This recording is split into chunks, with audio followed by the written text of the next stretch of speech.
You've seen these hand gestures everywhere, right? In ancient art, on religious icons, maybe in a yoga class. And we usually just write them off as, symbolic. But what if they're more than that? What if they're actually a kind of forgotten technology, a precise control panel for our own minds? I mean, really think about it. You can look at a Christian saint from an ancient icon, their hands held in this very specific posture. And then you see a yogi in India, deep in meditation, with their hands in what looks like the exact same position. We're talking about two completely different cultures, separated by thousands of miles and centuries. So what's going on here? Is this all just one giant coincidence? Or could it be a clue to something bigger? A kind of universal language that our bodies instinctively know, even if our conscious minds have forgotten how to speak it.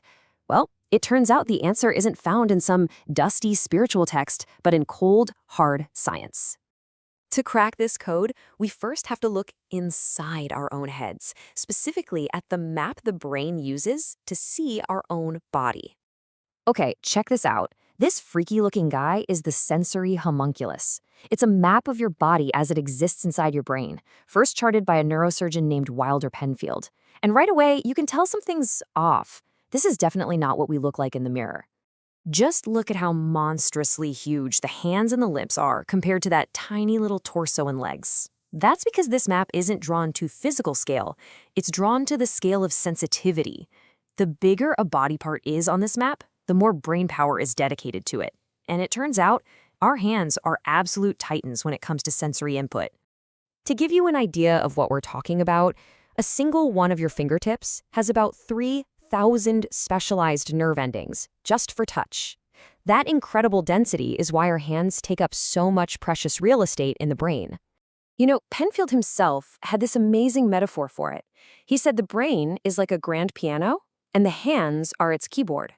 Every little movement, every touch, every specific posture, it's like playing a chord that resonates directly through our entire nervous system. Our hands are basically a direct, high-speed interface to our brain. So if our hands are the hardware, the keyboard, then what's the software? Well, it turns out that ancient cultures, especially in the Vedic traditions of India, developed this incredibly sophisticated system to program that very interface.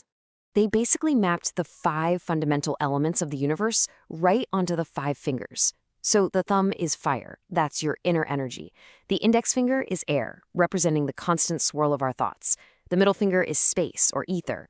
The ring finger is earth, for stability and grounding. And finally, the little finger is water, for fluidity and change. The whole idea is that by combining these fingers, you can literally balance these forces inside your own mind and body. Let's make this practical. We'll use an example that almost everyone recognizes, even if you don't know what it's called. This is the Gyan Mudra, often called the Mudra of knowledge. So here's the logic. You gently touch the tip of the thumb, that's fire, to the tip of the index finger, which is air. In this system, the focused heat of the fire element calms the chaotic, swirling nature of the air element. In other words, it helps settle down our racing thoughts. This simple gesture literally closes a neural circuit, creating a bioelectric loop that's said to calm the mind and put you in the perfect state for learning and concentration. It's basically a hotkey for focus. Okay, so we've got the hardware, that brain map, and we've got the ancient software, the elemental system.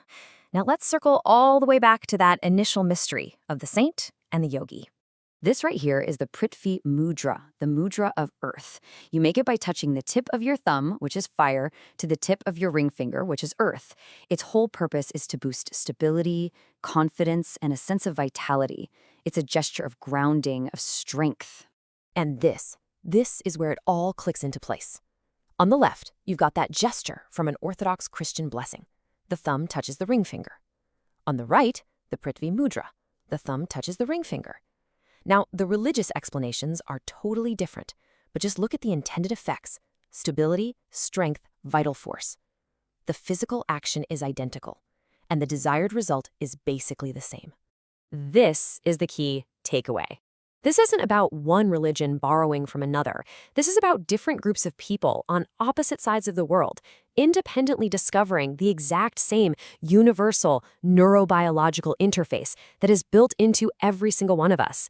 They were both hacking this same human operating system. Which brings us to the most important part of all. This isn't just some cool bit of history or abstract science. This is a practical tool that you can start using like right now. So how does it actually work? Well, by holding your fingers in one of these specific positions, you create what's called a neural loop. The energy and information that would normally just dissipate out through your fingertips gets redirected.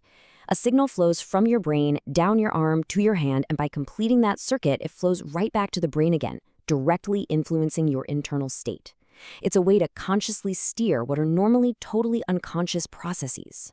And the potential benefits are pretty amazing. Once you learn this simple keyboard, you can start to consciously influence your own system.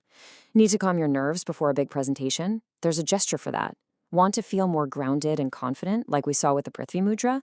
There's a circuit for that too. It's a powerful form of self-regulation that's always with you, because you carry the control panel everywhere you go. So these ancient hand gestures are so much more than just religious symbols. They are a precise, biological programming language for the human mind. The only real question left is, now that you know the code, what mode are you going to activate today?